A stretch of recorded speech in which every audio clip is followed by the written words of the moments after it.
This video is about learning. When we talk about learning in psychology, we're mostly talking about classical and operant conditioning. There's a little pet peeve of mine because learning goes well beyond that. So we're not necessarily talking about you learn in the classroom. Some of it is, but really a lot of the chapters avoid cognitive models of learning, which is unfortunate because it's still learning. To me, this chapter really should be called Behaviorist Principles. It's called Behaviorist Principles because it focuses on behaviors. This area of psychology came about in part to a reaction to Freud and in part due to the work of Ivan Pavlov. And Freud's model is somewhat out of favor today among psychologists because it doesn't hold up to the scientific rigors of what we like to hold science to. A lot of his theories are untestable, and basically psychologists said if we're going to be a science, we need to adopt the scientific method. That's also what I believe is the greatest contribution of behaviorism to the field of psychology is insisting that the scientific method is used. Classical conditioning came about through Ivan Pavlov's study. As you may know, what Pavlov did is he rang a bell, presented a dog food, and of course whenever you're presented with food you tend to salivate. Well, what Pavlov found was that since the bell was always paired or presented with the food, the dog was able to associate the bell with food and would then just salivate to the sound of a bell. Well, it seems a little odd because normally dogs don't salivate to bells. This was really a landmark finding and Pavlov ended up winning the Nobel Prize based on his research. You need to become familiar with the terminology here. A neutral stimulus is any stimulus that doesn't produce a reaction. So if you think about it, if I ring a bell, a dog really isn't going to react to it. It may tilt its head a little bit, but all in all, it's not informative to the dog because dogs don't care about bells. They can't eat it, can't play with it, they can't mate with it. What I can do though is if I take an unconditional stimulus, something the dog naturally likes or dislikes, in this case food, you don't have to train a dog to like food, you don't have to condition it, it naturally likes it, thus it's called an unconditional stimulus. I now take my neutral stimulus, which is the bell, and if I place it in close time and space with the bell, present bell, food, bell, food, bell, food, bell, food, the bell changes from a neutral stimulus to a conditioned stimulus. It's conditioned basically through learning that the bell means food is about to come. It will now produce a reaction from the dog. In other words, now when I ring the bell, even without the food being present, the dog will salivate because it pretty much anticipates food is coming.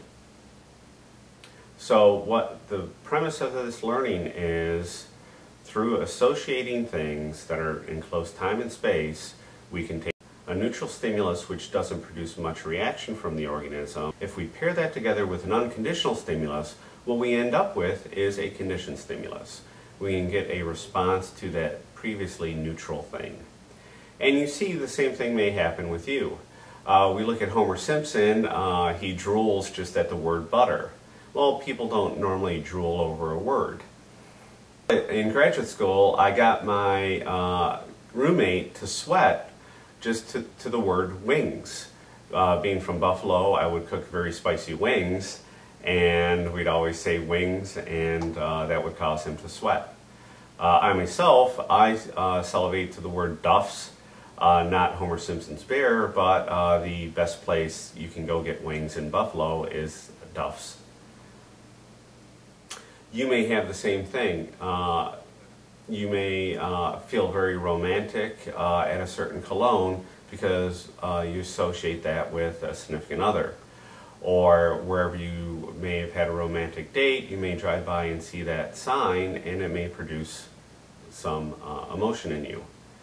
Obviously, marketers' conditioning can be very powerful.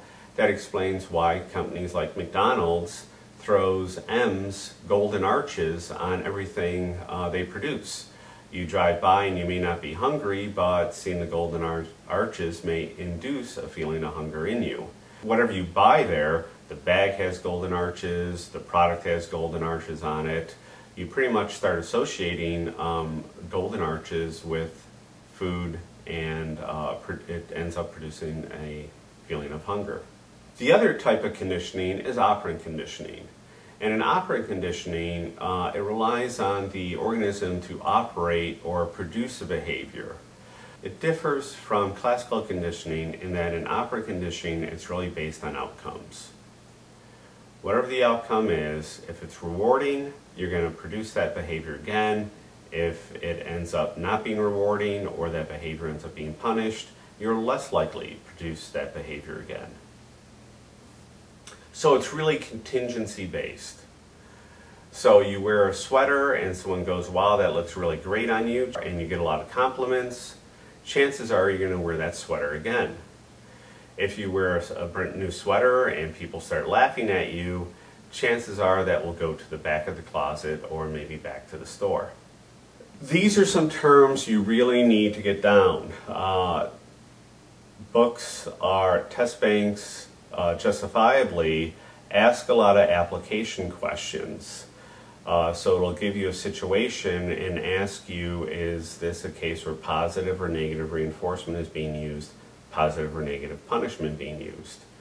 Unfortunately, these are terms that people get wrong all the time. When we talk about positive and negative reinforcement or positive and negative punishment, do not consider positive as good and negative as bad. Positive simply means we add something.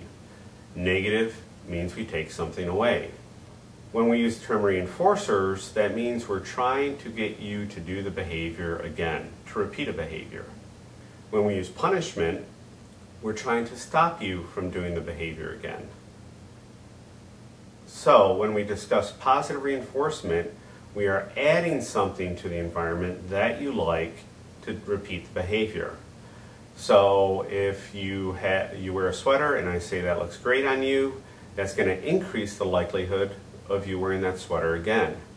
If a student gets all A's on their report card and you give them $5, that may motivate them to go off and study hard and repeat that behavior. Negative reinforcement is when I take something away you don't like so you will repeat the behavior. So if a child performs very well in school, a parent may say you do not have to do your chores anymore for the next month. So by removing something you don't like, you're likely to see that behavior occur again. This unfortunately explains why we see repeat divorces. That what happens is people take away something they don't like, their current spouse, and that may lead them to repeat that behavior and divorce again and again. Positive punishment may be adding something you don't like, such as a spanking or extra homework. Notice there's nothing, quote, positive about it. It's positive in the sense that I'm adding something that you don't like, and I do that to try and prevent that behavior from occurring again. Negative punishment is taking away something you like, so I don't see that behavior again. So if a child misbehaves, you may take away their Xbox or their cell phone for some period of time as a punishment.